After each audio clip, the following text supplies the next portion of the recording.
All right, Shabbosai, good morning. Let us begin. Begin by thanking our sponsors for today's shir. To thank our Talmud Torah sponsors for the month of Kislev, Semi and Malka Esterson, for dedicating all the shurim and drashos this month in memory of their parents, Yitzchak, Laib, Ben Aharon, HaKohen, Sarah, Rachel, Bas, Baruch, Avraham, Hinda, Bas, Henech, Efraim. We hope on the merit of our Talmud Torah, the Neshama will have an aliyah and the family a nechama.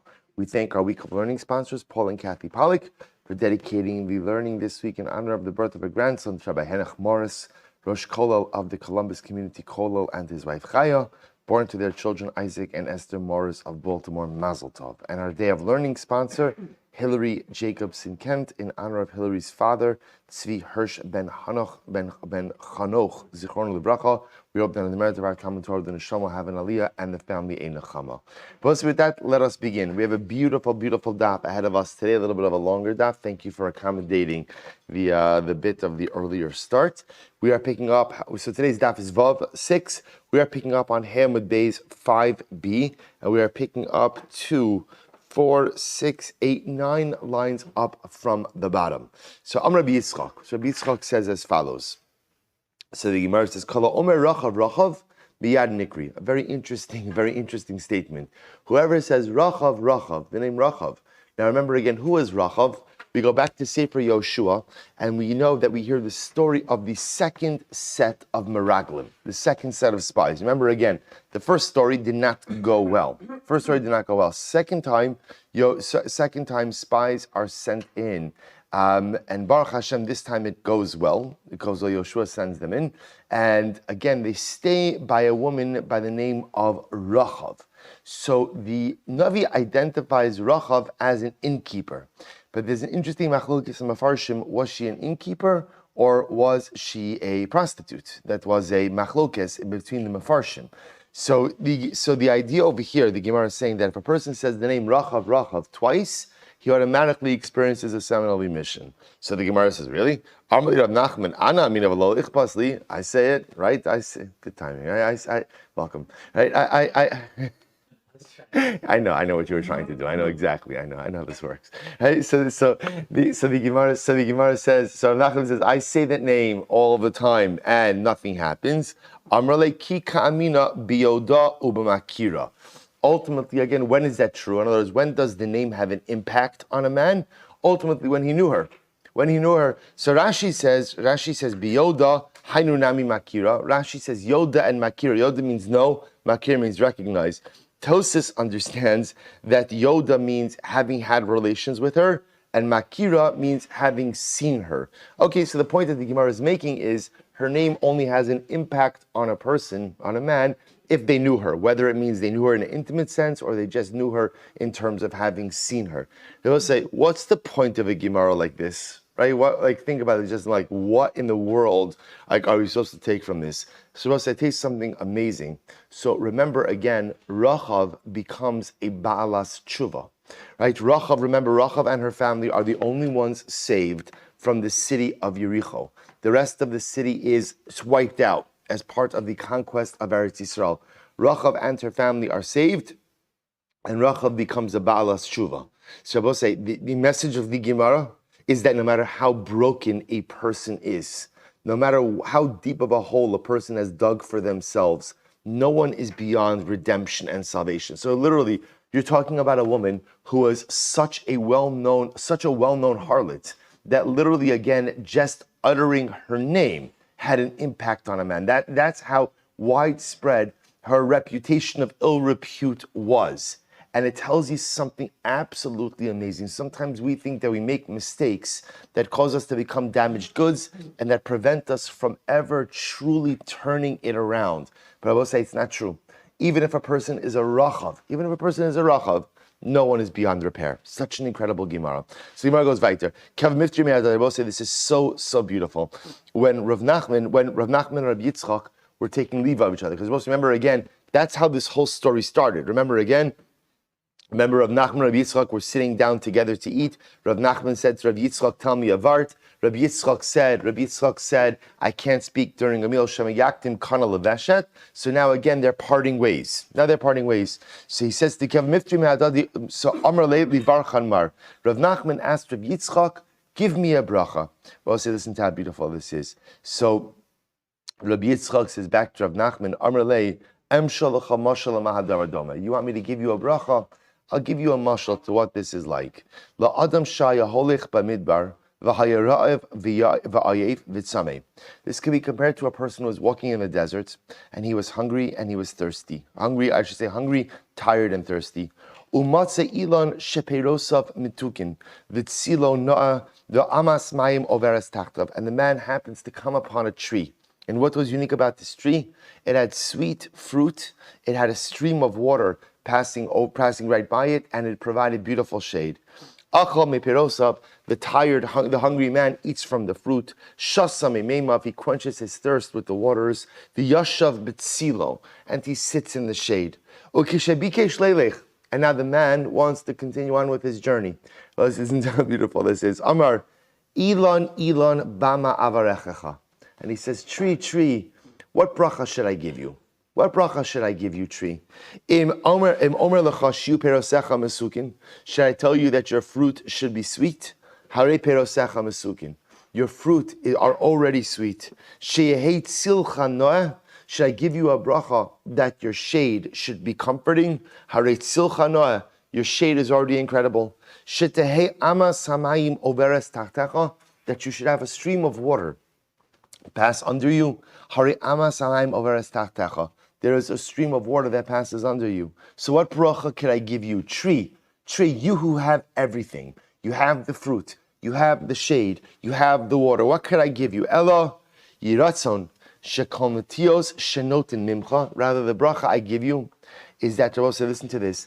Netios shenotin mimcha means as follows, that anytime, right, sometimes what you would do if you would take a branch of a tree and you could plant it on its own. So any sapling that comes from you, top of vav, yukimoscha, ultimately again should be like you. So what bracha do you give to the tree that has everything?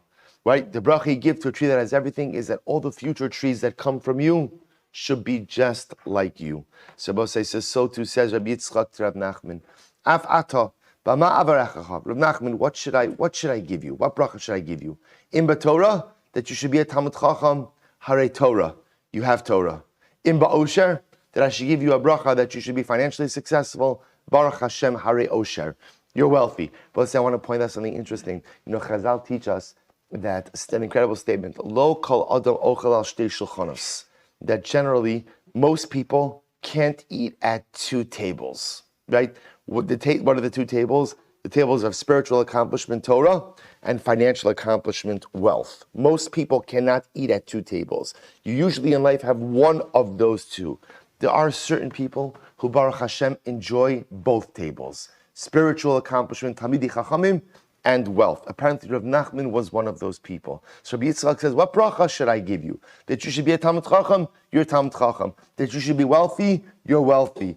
Banim, in Banim, Hari Banim, that you should have sons, you have sons. So what bracha should I give you, Rav Nachman? Ella, yiratzon sheyihu tzetzai me'echa kimoscha. The bracha I give you is that your children should be like you. Your children should be like you. And I will say, so first of all, such a beautiful, beautiful Gemara, and ultimately, again, such an incredible Musar Haskell. I will say, but if you think about the deeper part of that Gemara, think about for a moment if someone were to give us that bracha. Would that be a fitting bracha or not, right? In other words, the goal in life is to make yourself into the kind of person that if somebody gives you this bracha, that your children should be like you, that's a good bracha. Because sometimes in life, I don't want my kids to be like me. Sometimes in life, I recognize how broken and how compromised I am, and I don't want my children to follow in my footsteps. So the goal is to live a life that if someone were to come to me and give me the Elon Bama Avarechecha bracha, Sheehei Tzetzai Me'echa Kimoscha, your offspring should be like you, I would want to say Amen to a bracha like that. Incredible. All right, Boss, let's go weiter. We're going to talk a lot about rain today. A lot about rain. Tanrabanan. So we'll say, beautiful Gemara about rain. Yoreh. So we'll remember again, we made reference to this in yesterday's daf, that the pasuk, we say it every single day in Kriya Shema, V'nasati mitar artzechem bi'ito. The pasuk in Shema says, I will give you rain in the right time. Yoreh u'malkosh. Yoreh u'malkosh. Now we'll say, We translate Yoreh Umalkosh as rain. Right? We'll say this is the big difference with Lashon HaKodesh. Lashon HaKodesh is such a nuanced language.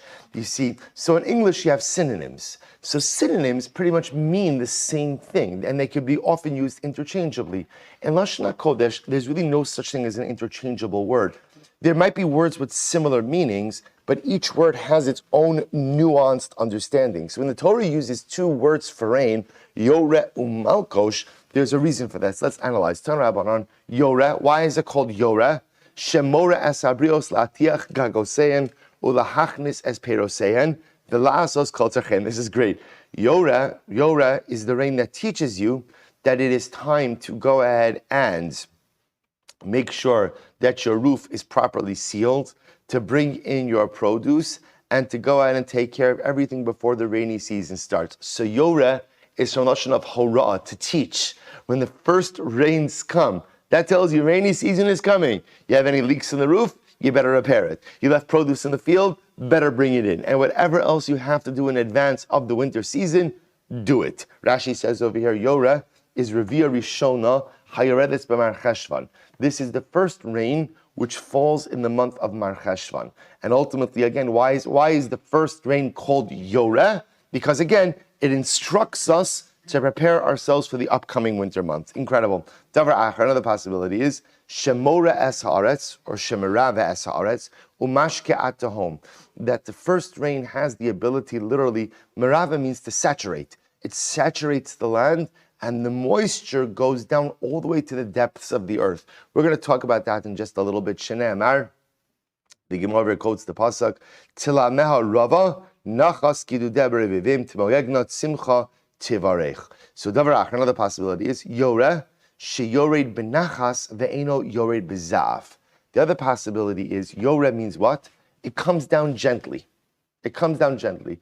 The first rains are not torrential, intense rains, but rather they come down gently and not bezav. Zav literally means with anger. O eno el Yoreh, o eno elo. Maybe the other possibility is, O eno Yoreh elo shemashres aperos umashtif es azroim umashtif es ailanos. Or maybe Yoreh means no. Maybe Yoreh means that it does come down with like a vengeance. And it goes ahead and causes the fruit to fall off the tree, washes away the seeds, and washes away the trees. Talmud lomar malkosh. They both say in the same pasuk, it says Yoreh malkosh. Ma malkosh lebracha. Just like malkosh is rain that comes down with bracha. First wide line of say vav amud aleph. Af Yoreh lebracha. So to the Yoreh in the pasuk also mentioned over here is rain that comes down for bracha. Oh, eno malkosh. Or maybe malkush means something different. Also, we're just trying to define our terms right now. Maybe malkush means something different. Oh, eno ela malkush, ela shemapilas habatim u'mishaber sa'ilanos u'ma'ales hasekoin. Or maybe malkush itself is also a very intense rain that brings down homes, brings down structures, breaks trees, and causes the locusts to come. Talmud lomar Yoreh.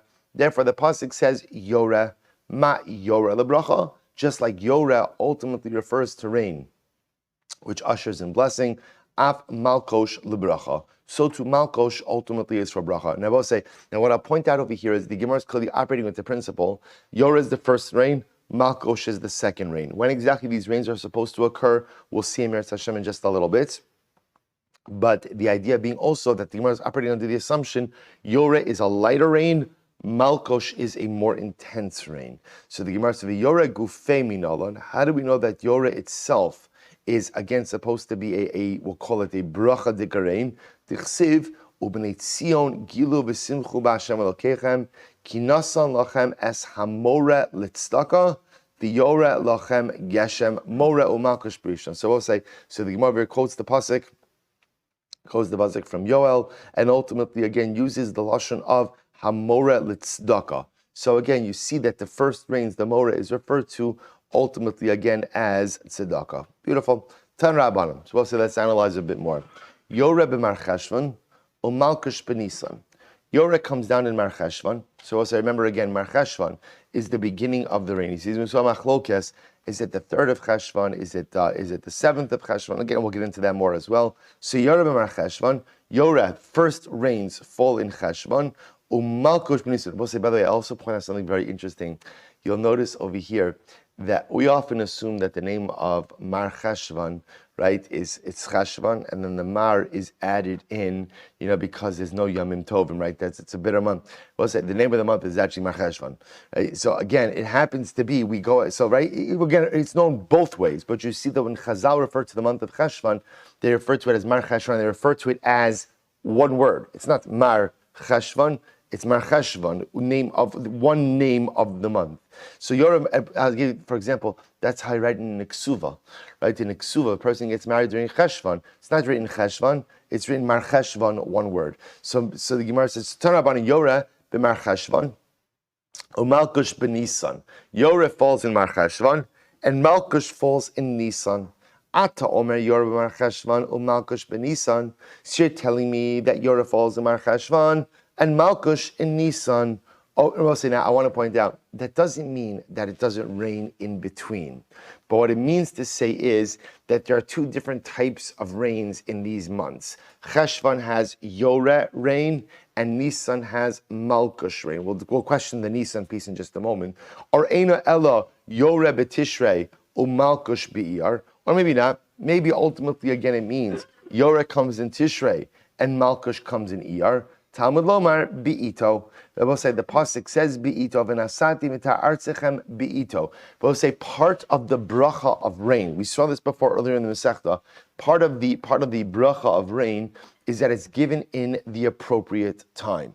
Right? There are many factors that make rain impactful and effective. Namely, again, the amount of rain, the way it falls, where it falls, and when it falls. So Be'ito means HaKadosh Baruch Hu telling us, I'm not just going to give you rain, I'm going to give you rain in a time where ultimately the rainfall itself is impactful.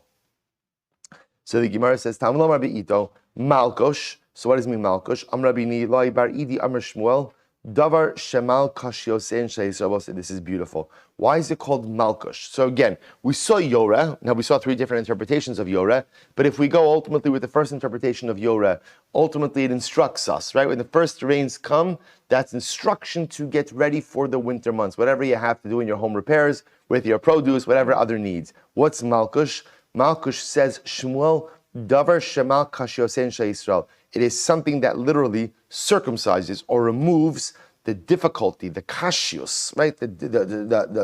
Call it the difficulty of Klal Yisrael. Now, what does this mean about it? Take a look in Rashi. So this is Rashi in the wide lines, 5 lines in.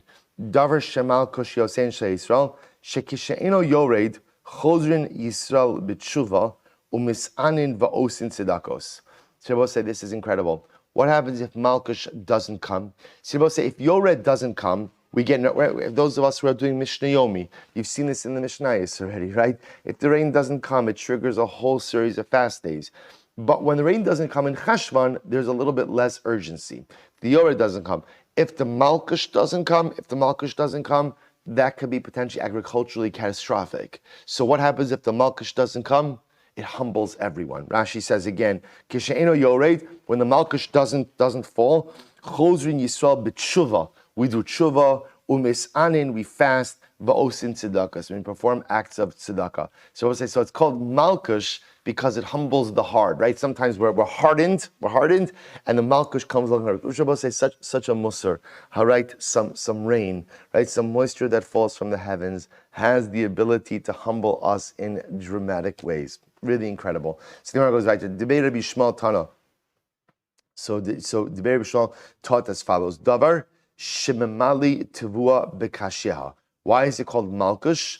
Because the Malkesh is what allows the grain kernels to fill out in their chaff, which is another way of saying it allows the grains to grow. B'maslisa Tana davar sheyoret ala malilos v'ala kashin. Why is it called Malkesh? Well, this is beautiful. Malkesh is a contraction of 2 words. Malilos means ears of grain. Kashin means stalks. So this is the type of rain. See, what you begin to see a little bit is Yoreh rain softens and saturates the earth. Malkesh rains really impacts the crops. That's what it sounds like from the Gemara over here. So it's called Malkesh because it impacts the ears, the malilos, and the stalks. Tana Baron. Yoreh marchet shel Malkesh b'Nisan. Yoreh falls in Mar Cheshvan and Malkesh in Nisan. Ata Omer b'Mar Cheshvan o Eino Ela b'Chodesh Kislev. How do you know? How do you know that Yoreh is falling in Cheshvan? Maybe Yoreh is falling in Kislev. Talmud Lomar bi'ito Yoreh u'Malkesh. Pasuk says, in the right time. In the right time, God will give us Yoreh and Malkesh. Ma Malkesh bi'ito. Just like Malkesh falls in its right time. Af Yoreh bi'ito. So too Yoreh will fall in its right time as well. Tiny Idach, another brayso that supports this. Yoreh b'Mar Cheshvan u'Malkesh b'Nisan divrei Revere. And the Meir holds that Yoreh falls in Mar Cheshvan and Malkesh falls in Nisan. The Chachamim say Yoreh b'Kislev. Chachamim say no, Yoreh falls in Kislev. Man Chachamim. So we'll say, who are the Chachamim? And you're going to see, by the way, you'll say to yourself, like, what does it matter? It's going to matter a lot, because as we get on in this Masechta, we will see that lack of rainfall triggers fast days. So the truth is, you have to know, we have to establish, when should we expect the rains? Because if you don't know when to expect the rains, then what? You don't know whether or not we have a drought issue, right? Do we need to trigger the fast days or not? So man Chacham, who are the Chachamim? Amar Rav Chisda, Rabbi Yossi. The Chamar Rabbi Yossi, this Sanyo, Ezohi Revere Rishona. What's the first rain? Habechira b'shlosh Mar Cheshvan. The early rains come on the 3rd of Mar Cheshvan. Beinonis b'shivabo, right? The middle rains come on the 7th of Cheshvan. Afela b'shiva asarbo. I will say now, afela literally means last, but of course it doesn't actually mean last. It means the last in this series comes on the 17th of Cheshvan. Divrei Rabbi Meir. These are Rabbi Meir. So I'll say, so again, according to Rabbi Meir's model, for the Yoreh rains, first one comes on the 3rd of Mar Cheshvan, second on the 7th of Cheshvan, third on the 17th of Cheshvan. Rabbi Huda says, B'Shiva, first rain of the Yoreh falls on the 7th of Cheshvan, second one, Biyud Zayin, 17th of Cheshvan, wrong one. 23rd. So I'm sorry, Yehuda says 7th, 17th, and 23rd of Cheshvan. Rabbi Yossi Omer, what does Rabbi Yossi say? He says, Biyud Zayin, ube'esrim ushlosha, uberosh chodesh Kislev. He holds that ultimately, again, the three first early rains fall when? On the 17th of Cheshvan, the 23rd of Cheshvan, and Rosh Chodesh Kislev. V'chein haya Rabbi Yossi Omer, and Rabbi here you begin to see it. Rabbi Yossi used to say, Ein yichidin nisanin ad shiagia Rosh Chodesh Kislev. Rabbi this is why Rabbi Yossi was of the opinion that halacha l'maisa, individuals. Now Rabbi remember again, Mishnah Yomi. I don't mean to keep plugging Mishnah Yomi, but I'm going to keep plugging Mishnah Yomi. It's Kedai. Okay, so remember again, the first 3 fast days that were observed as a result of a lack of rain were not communal fast days. Only Talmidei Chachamim fasted. So Rabbi Yossi says, when is that first segment of fast days observed by Talmidei Chachamim? When were those fasts triggered? They weren't triggered until Rosh Chodesh Kislev. Because in Rabbi Yossi's model, by the time Rosh Chodesh Kislev came around, and if it did not rain, what did you miss? You missed the first 3 rains, right? Because Rabbi Yossi's model is 17th, 23rd, Rosh Chodesh Kislev. Rav Chisda says, Halacha Rabbi Yossi. The halacha follows Rabbi Yossi. So remember again, what is it? What does that mean that the halacha follows? Rabbi Yossi. So first of all, say for a number of reasons. Number one, it would indicate to us when do we begin to start to say v'sein talumata livracha, right? When, in Eretz Yisrael at least. In Eretz Yisrael, when do you begin to say v'sein talumata livracha? So remember, the obligation to insert, well, and we're going to see this, not today, but we'll get to the sugya. The obligation to insert v'sein talumata livracha is directly related to when we expect the first rain. So in interest of Rabbi Yossi's model, you wouldn't really begin to say the same Talmud Livracha until when? Until the 17th of Kislev. Cheshvan, I'm sorry. They will say, but aside from that is when do we have to begin to fast if there hasn't been rain? In other words, by what date do we need to be concerned and kind of trigger the fast days for rain? So Rabbi Yossi will say, really it's going to be Rosh Chodesh Kislev. So the Gemara says, the halacha follows Rabbi Yossi Haglili. Rabbi Yossi, sorry. Halach Rabbi Yossi. Amemar masni lahad Rav Chisda b'hayin lishna. So Amemar had the following version. On the 3rd of Cheshvan, we already begin to say V'sein tal umatra livracha. Rabbi Gamliel says b'shiva bo. No, not on the 3rd of Cheshvan, rather on the 7th Cheshvan. We had this Gemara yesterday as well. Amr Rav Chisda, and Rav Chisda said halacha k'Rabbi Gamliel, that the halacha follows Rabbi Gamliel, namely that we begin to say V'sein tal umatra livracha on the 7th of Cheshvan. So Kiman Azla Hadisan. Both say, and obviously we've already seen in yesterday's daf that this halacha of the Saint Talamat Livracha is going to be different for Eretz Yisrael versus Chutz La'aretz. And we know that halacha l'maisa. Again, we'll see that inside. Kiman Azla Hadisanya. Shabbos say whose opinion is reflected in the following idea. Rabbi Shimon ben Gamliel Omer, Kishamim sheyardu shiva yomim ze'achar zeh. If rain falls for 7 days, right, 7 consecutive days, Atamona bahen Revere Rishona Ushnia Ushlishis. Now both say Dagos Vitziyunim changes this. If you have this footnote in your Gemara, footnote Vav, he changes it to right Rishona Ushnia Oshnia Ushlishis. So what the Gemara means to say is like this: if it rains for 7 consecutive days, so within those consecutive days can be counted as either rainfalls 1 and 2 or 2 and 3. In other words, we'll say, here's the interesting idea. When we look at rainfalls, if you have days of consecutive rainfall, so can that count as hitting 2 of the target dates, or do we look at consecutive rainfall ultimately again as just 1 rainfall? And of course, you'll say to yourself, what does it matter? You'll see why it matters in just a moment. So the Gemara says over here, if it rains for 7 consecutive days, within those 7 consecutive days, that can count as rainfalls 1 and 2 or 2 and 3. Whose opinion is reflected in this? So the Gemara says, Kiman Rabbi Yossi. Rabbi say Rabbi Yossi. Why? Because if you look at Rabbi Yossi's dates, right? Rabbi Yossi's dates are either from Yud 17, 23, and Rosh Chodesh Kislev.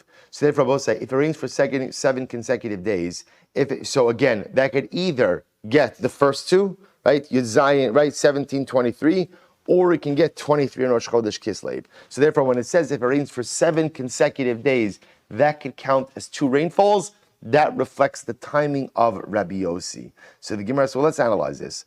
Obviously, the Gemara says, Bishlam Revere Rishona. So we'll say the Gemara says, essentially, the unasked question is, and then the Gemara, Rav Chisda, halach Rabbi Yossi. The halacha follows Rabbi Yossi. To which the Gemara says, okay, what does this matter that the halacha follows Rabbi Yossi, that the rains are expected on the 17th, 23rd of Cheshvan, and then Rosh Chodesh Kislev? In other words, really, what does it matter? So the Gemara says, I'll tell you why it matters. Bishlama Revia Rishona Lishol. I understand why I need to know the date of the first rain, because the date of the first rain dictates what? When I begin to say the same Talumat Livracha. I understand that. Similarly, Shlishis Lis Anos. I have to know the date of the last rain, and when we say the last rain, I mean the last of the first unit of rain, which according to Rabbi Yossi is when? Rosh Chodesh Kislev. I need to know that because if there's no rainfall by then what? That triggers the more comprehensive system of fast days. So I understand why I need rain date 1, rain date 2. Rain date 1 teaches me the same Talmud Livracha. Rain date 3. Rain date 3 teaches me that if it hasn't rained by rain date 3, we have a critical situation, triggers the more comprehensive fast days. However, Shnia Lamai, who really cares about, this is like the middle syndrome over here, right? Who really cares about that middle fast day, right? What is that? That middle rain date, right? What does that really matter? So the Gemara says as follows. So the Gemara says, fine. Shnia Lamai, Rabbi Zera. Rabbi Zera says, I'll tell you why it makes a difference. Linidarim. This is fascinating. It makes a difference if a person made a neder, person made a vow. How so? Disnan, I will say, Amadeus. Disnan. Hanoder ala gishamim. Listen to this case. If a person makes a neder regarding the rain, meaning, the way to read this actually is, the Hagos Habach changes this. He says, Hanoder ad hagishamim, ad shiyu gishamim, ad shetered. Right? So if a person goes out and makes a neder, and he says the neder should be in effect, I I won't drink wine ad hagishamim, until the rains, right? Or ad shiyu gisham, until there will be rain, or until rain falls. What's the halacha? Revere shnia. But it's very interesting. The halacha is that, so again, I say, I will not drink wine until it rains. Ad hagishamim, or ultimately again until the rain falls. Good. What's the halacha? So when is my neder in effect until? The Gemara says until the second rain. Now look at Rashi for just a moment. So literally I'm saying, I make a neder that I will not benefit, I will not drink wine until the rain falls. So which rain does the neder extend until? Rashi says, ultimately again, the neder is in effect until the second rain. Rashi says, in general, the rule by nidarim, because a lot of times by nedarim, you can make a neder and you say something which could be interpreted in a number of different ways. So by nedarim, the way we interpret your words is however people colloquially mean this particular saying. So in other words, interestingly enough, you could often interpret words in two different ways. Halacha could interpret words in a particular way, or you could interpret words the way people will call it in a way of normal usage. By nedarim, we interpret words by way of normal usage. So therefore, what the Gemara is saying is when people make a neder, a promise, and the promise is in effect until it rains, they mean the second rain. Now look at Rashi. Why is this? Ve'ein korin gishamim l'rishona ad she'tered shnia. Shabbos is very interesting. When people spoke about the rains, they were normally referring to the second rains. Why? The first rain doesn't really have such an impact on activities of daily life, right? The first rain is just rain. By the time the second rain comes, what happens? The roads become all muddy. Travel becomes a bit more complicated, right? He says, "Acheterid shnia shemikan ve'elech mikulkeles hadrachim umuusos mipnei hageshamim." The dirt roads would be made all difficult and disgusting as a result of the rains. Lishna Shabbos, interestingly enough, so according to the first approach in Rashi, when people say until the rains, they're just colloquially referring to the second rain. That's when the impact of the rains are really felt on day-to-day life. Rashi then gives another interpretation. Lishnachrina adagishamim. So adagishamim mashma trey. But the other possibility is a person says, I won't drink wine until the rains, plural. So by definition, what's rains, plural? Second rain. Okay, so two different interpretations of Rashi, in Rashi. But either way, the point over here is you see, it is significant to know when the date of the second rain is, because if I were to go ahead and say, I'm not going to drink wine until the rains fall, when does that neder extend until? Right? When is it over? So the Gemara suggests over here that according to Rabbi Yossi, it would be over on the 23rd of Cheshvan, for that is the time of the second rain. So the first date, 17th of Cheshvan, is significant. We're saying TALMUD. Second date is significant because if you make a neder that's linked to the rain, that's when the neder expires. Third date will be significant if there is no rainfall that would trigger the system of comprehensive and intense fast days. Incredible. Rav Zavid Amar Zaysim. Rav Zavid says, interestingly enough, the second date of rain is necessary ultimately for olives. How so? Disnan. Here we go. So it's a very interesting halacha, right? There are different tides that we have to leave, right? There's leket. Leket means, I will say, you're harvesting, and you drop some, we'll call it stalks of grain. What's the halacha? You have to leave it. That's harvesting. Shichacha is when you're collecting your items from the field, different than harvesting. You're collecting your items from the field, and you leave behind the stalk or a sheaf. What's the halacha? Or a bundle. What's the halacha? Leave it behind. And payah. Payah is the obligation to go ahead and leave a corner of your field. These are what's called matnos aniyim, gifts to the poor, and they effectively become hefker. Now, there's something very interesting over here. As the owner, the Gemara says there does come a certain point in time where I, as the owner, can go back and take these items for myself as well. In other words, they're hefker, they're ownerless, so there is a certain point in time where I can go back and reclaim them or take them for myself. When could I do that? Mishayelchu hanamushos. Ultimately, again, after the nemushos walk through my field. So it says we're going to see the nemushos were like the paupers who would come last through a field. Once the nemushos make their way through a field, again, we'll define that term in just a moment. Halacha l'maisa, no other paupers will come in to collect anything from this field, and I, as the owner, can now take any leket, shechacha, or peah that is left over. Look at Rashi. Mishiyacha hanemushos besadeh demikan ve'elech nisyaishu shar ha'aniyim lefi sheyodim im nishar leket shechacha or peah nemushos natlo. Because I will say, like the nemushos were very thorough. See, anything that was left over, usually they took. So once other paupers knew that the nemushos walked through, no one else was coming to that field to glean anything. No one else was coming. So the Gemara says, how about peret olalos? What about by peret and olalos? So we'll say peret means you go ahead and you leave, this is harvesting grapes. So peret means you leave some grapes on the vine, or olalos are kind of like misformed clusters that you would leave on the vine for the poor. Again, these are also gifts for the poor. What's talacha? Once again, these are hefker. They're given to the poor. When could I, as the owner, if I want to go take some back for myself, when could I do that? Mishiyelchu aniyim bekerem v'yavo. Ultimately, again, when the poor literally again walk through the vineyard and come back. So we'll say the imagery is the poor, when they were collecting, they would essentially do 2 trips through the vineyard. They'd go forward and then they'd come backwards. After they conduct that comprehensive sweep of the vineyard, ultimately, again, if there's anything left there, you as the owner are permitted to take it. Rashi says, "Mishiyach aniyim bekerem v'yavo, kilomar shelaktu v'chazru uba pam shniya v'hashta maschi datayu aniyim." But say, just to understand what's happening over here.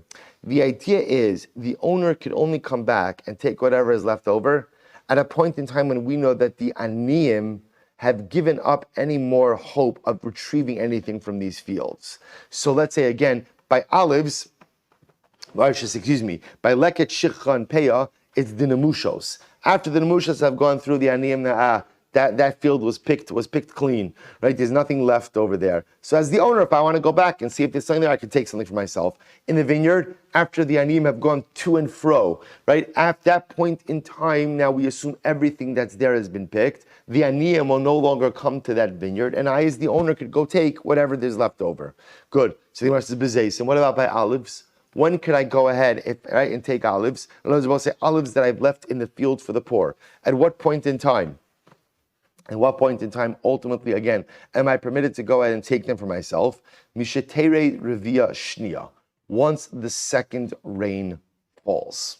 Once the second rain falls, anything left in the field, I could assume that the aniyim are not coming back for, and I am permitted to take it. So good. So we'll say, so therefore, just another, remember, why do we get into this right now? Because the Gemara is just trying to figure out what's the impact of the second rain, right? Rabbi Yossi has a schedule, a three-date schedule. The 17th of Cheshvan, 23rd of Cheshvan, Rosh Chodesh Kislev. First date is significant, the same Talmud Livracha. Third date is significant, triggers fast days if there's no rainfall. Why do we need to know the second day? So first answer was because for Nidarim, for vow purposes. Second answer is because it also tells you when you're allowed to go ahead and reclaim the hefker olives left in your field. Good. So the Gemara says, by the way, my nemushos. What are nemushos? Right? What does that phrase mean? What does that mean? So the Gemara says, Avraham Yochanan, Sabi da'azli atigra. These are the old men who walk with a staff. Walk with the staff. So I will say this is interesting. They're the paupers who collect after they collect. So Rashi points out over here that sometimes, if you had a father and son who were poor, so what would happen?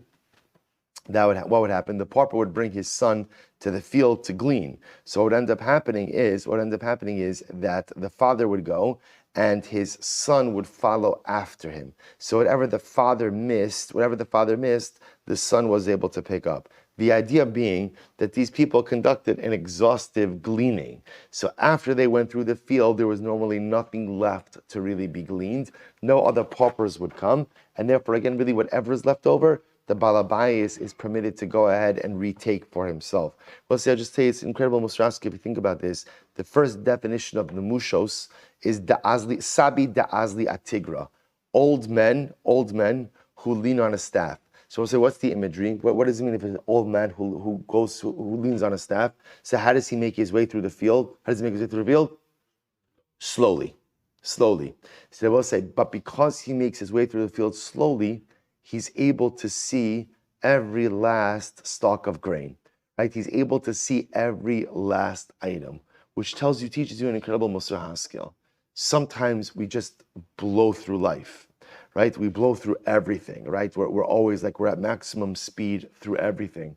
And we're often in life, the great challenge of the human condition is wherever we are, we're already thinking about the next thing, right? My mind is always somewhere else. Often my body is present in one place, but my mind wanders somewhere else. And because of that, what ends up happening is we often miss out on the impact of our present circumstances, right? So this happens, right? I'm spending time at home, but my mind is in the office. So my body is one place, but my mind is somewhere else. So I miss the impact of being home. And I'm in one experience in life, and I'm already thinking about what's next, so I don't maximize that experience. And sometimes, when you live life quickly, it's true. Maybe you accomplish a lot and you get to a lot of places, but you lose out on the profound impact of every singular experience. And you leave a lot of beautiful morsels and nuggets behind. You see the power of the nemushos. The nemushos were the old men who leaned on sticks. You know what the great part about being an old man who supports himself on a stick? One day will be zocha to know, right? The great part about it is you move slowly and you see everything with every single step. And you know what happens as a result? You get to collect everything. You get to collect everything. So life is this incredible balance. On one hand, you can't just spend your life in one place. You have to move from place to place, from situation to situation, from accomplishment to accomplishment.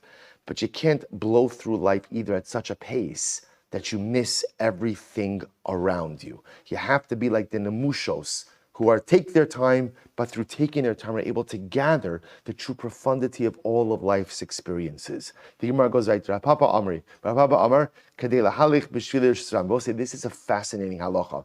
Rav Papa says the second rain is also impactful because the second rain ultimately is when you have to stop walking through the pathways. Now, what does this mean? Listen to this.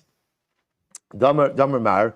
Mahalchin kol adam b'shvili harashus ad shetered Revere shnia. Because also listen to this. The halacha is that you look at Rashi. Rapapa on the shvili harashus kilamar sheyish rishus mi bezdin lo'ovei drachim lekatzer shvila leilech pesada. So both say there is a special halacha that says as follows: I am permitted to take a shortcut through someone's field. I'll say this in general, by the way, is fascinating halachas that often come up within Jewish communities, where people take shortcuts through other people's property, which again, I will say, first of all, if you do it, I just want to tell you, ask rishus. It's really, you should not walk, even if everyone does, and I've been doing it for years, you should ask permission from the homeowner. Person spends a lot of money on a house. Your house affords you privacy. Your house affords you time away from the world. If you're going to cut through someone else's property, you cannot do it without asking rishus. Even if that path is, and again, even then I would tell you, I think you have to think very long and hard.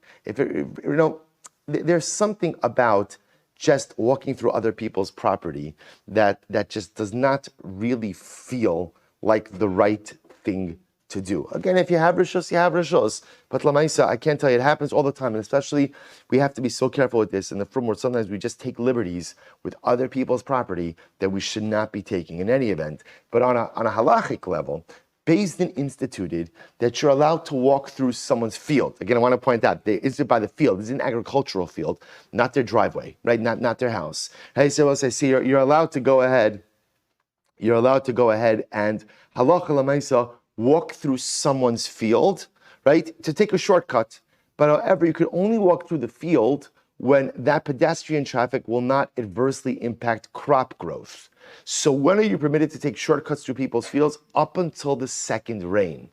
But after the second rain, already again, things have been planted, the rain is coming down, you can't walk through those fields. Because if you take a shortcut through those fields, there's a concern that you may come to destroy the vegetation that is growing. Look at Rashi. So Rashi is over here. Papa on the shvili harashus, klamer sheyesh rishus mi beis din la'ovrei drachim, lekatzer shvil leilech besados. Ad sheter Revere shnia, shemikan ve'elech gedei lahatua, The kashla dishas haregel. So we'll say knowing when the second rain is actually very important because you're allowed to take shortcuts through other people's field. By the way, even without their permission, up until the second rain. But once the second rain comes, no shortcuts through fields because you will adversely impact the vegetation that is growing, the grain that's growing. By the way, the second rain has another impact on Shemitah, during the Shemitah year, which is during the second rain is when you have to go ahead and remove the fruit from your house. So we'll say, by Shemitah, we know all produce in the field becomes hefker. Everything becomes hefker. Now, there's an interesting halacha that says you're allowed to go ahead and store produce in your house as long as that produce is readily available in the field. Once the produce is not available in the field, you cannot store it in your house. And in fact, when it's no longer readily available in the field, anything you have in your home, you have to remove from your home. That is called the process of beer. So the Gemara says, Disnan, here we go. At what point in time are you permitted to go ahead and benefit or burn, meaning use for fuel, the tevin, the straw, the kash, the stubble of Shemitah, up until the second rain, because it's readily available in the field up until the second rain. Now, once the second rain comes, any straw or stubble becomes disgusting and unusable. So by the second rain, you can no longer store any of that in your house. Umay taima, what's the reason? So the pasuk says, for the right. So what does this mean? For literally, again, for the animal that's in your land, as long as the animal in the field has access to the straw, you can store the straw in your home for your animal. But once the animal in the field no longer has access to the straw, first wide line, ultimately, again, you can no longer store that straw in your home for your animal. Beautiful. My lashon Revere. We'll say, why is rain called Revere? So the Gemara says, Davar sherovea es hakarka. Ultimately, again, because rain penetrates the earth. Kid Rav Yehuda, Dam Rav Yehuda, Mitra baila da'ara. Rav Yehuda said that the rain is like the husband of the earth. So it's a metaphor for physical intimacy. So right, what happens between a husband and a wife is like the relationship between the rain and the earth. Shneimar ki kasher yered hageshem va'ashelag min hashamayim v'shama lo yashuv ki im hirva es haaretz v'holida v'hitzmicha. So we'll say, so you see the lashon, right? How does the Navi describe the rain? Ki im hirva es haaretz, the rain will penetrate the earth, and as a result, the earth will birth. The earth will birth. So the rains penetrate the earth becomes impregnated with potential, and then ultimately brings forth the crop. Rabbi Avo says, Revere Rishona, the first rains, Kadesha Tered Bekarka Tefach. So this is incredible, right? The first rains penetrate the earth 1 tefach of depth. Well, I just want to point out, it's so interesting that we who do not live in an agrarian society see these Gemaras and are like, okay, it's very interesting. This was their life, right? In an agricultural society, this is life. The way the rain. This isn't. I want to point out, this isn't agarata, right? This isn't agarata, right? This is life. This is life. When the rain comes, how the rain comes, how much the rain penetrates the earth. This is life. So the Gemara says, Kadesha, and both say, just want to point out, I think we have to have an unusual sensitivity to this also being a Shemitah year, right? You see, being a Shemitah year, we begin to become sensitized, like how much people are dependent on the earth, on the right now, our greatest problem is, the supply chain, right? So that's the issue. I would say, but again, not tied to the earth, tied to other things, right? So I say, but amazingly enough, again, we understand the sensitivities. The farmer, again, the timing of the rain, how much rain, what type of rain, everything has this dramatic impact. So the Gemara says, Revere Rishona comes down 1 tefach into the earth. Shnia kadei laguf ba pichavis. The second rain, enough rain had to fall to make the earth so moist that you could fashion a lid for a barrel from the mud. In other words, that the earth itself, so we'll say, so again, the first rain doesn't really make mud, but hopefully it penetrates the soil.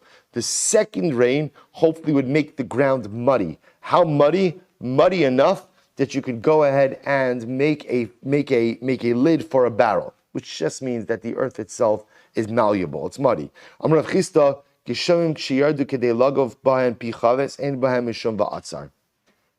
So Rav Chisda says, as long as enough rain came down, that the earth is moist enough that you could fashion the earth into a lid for a barrel, there's no va'atzar. What does it mean va'atzar? So remember again, v'yatzaras hashamayim v'lo yihiyeh matar. We'll say from Kriyat Shema, right? The Ludwig Baruch who says a sign of this divine displeasure, v'yatzaras HaKadosh Baruch will withhold the heavens. So as long, right, will hold back the rains from coming down. So as long as it has rained enough that you could fashion a lid of a barrel from the earth, then ultimately again the rains are not being withheld. V'amrav Chisda, geshamim sheyardu koldem va'atzar. So that's very interesting. Rav Chisda said, rains that fall before va'atzar are not subject to va'atzar. Now what does that mean? So what Rav Chisda is saying is like this. Rain that falls before the time of Kriyat Shema is good rain. Is good rain.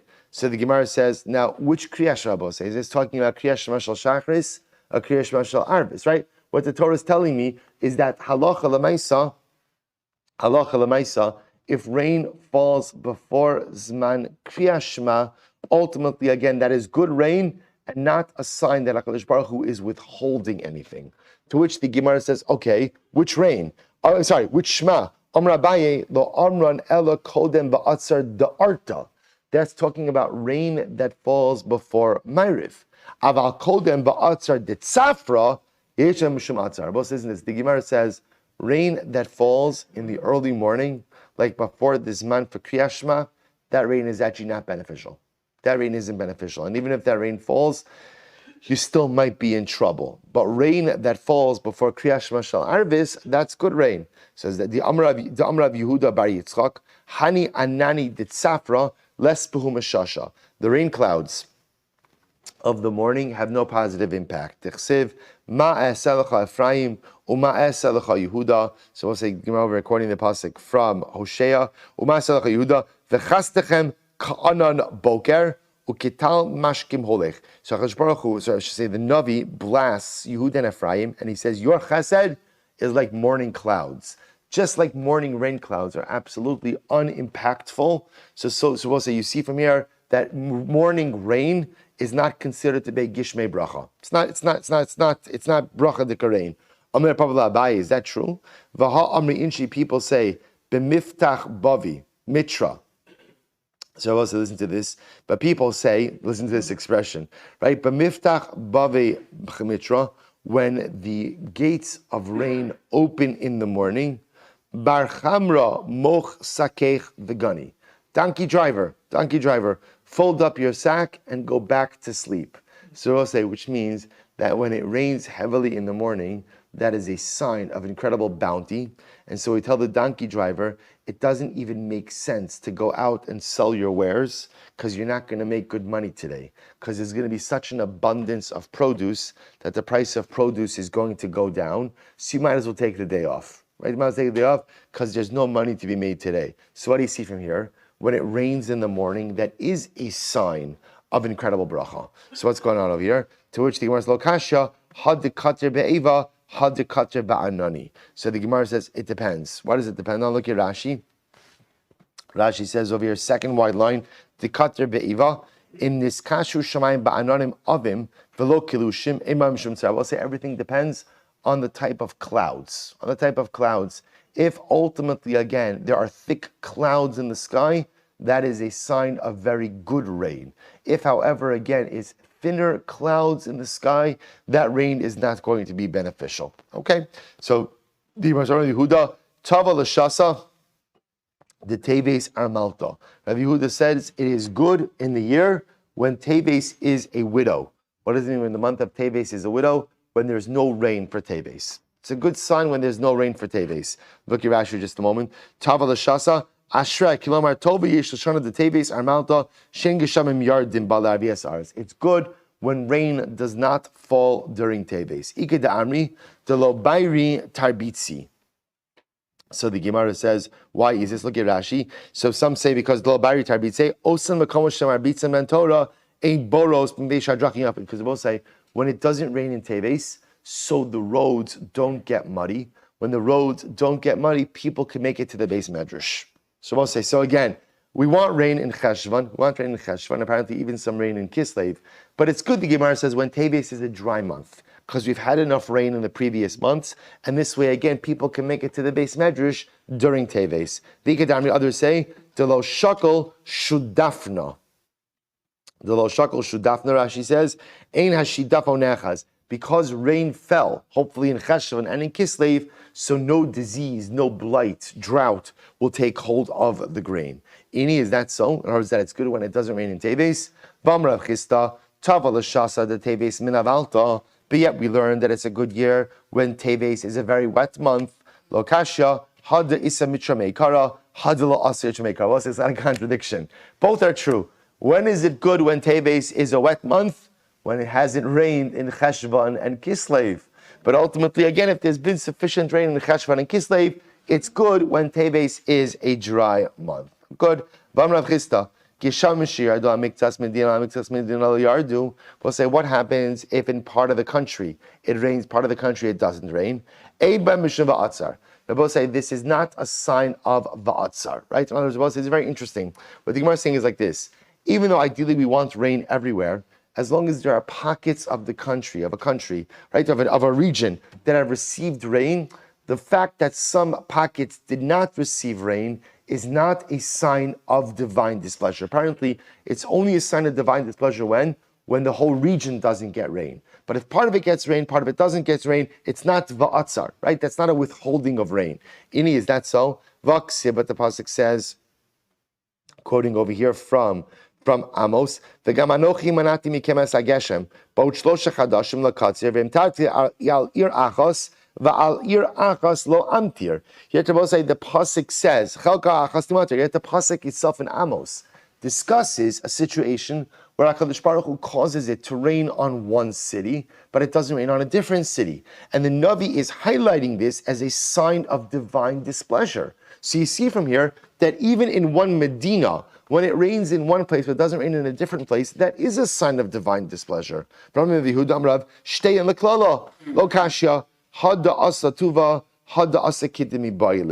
which the Gemara says everything depends ultimately again on the amount of rainfall. Look at Rashi.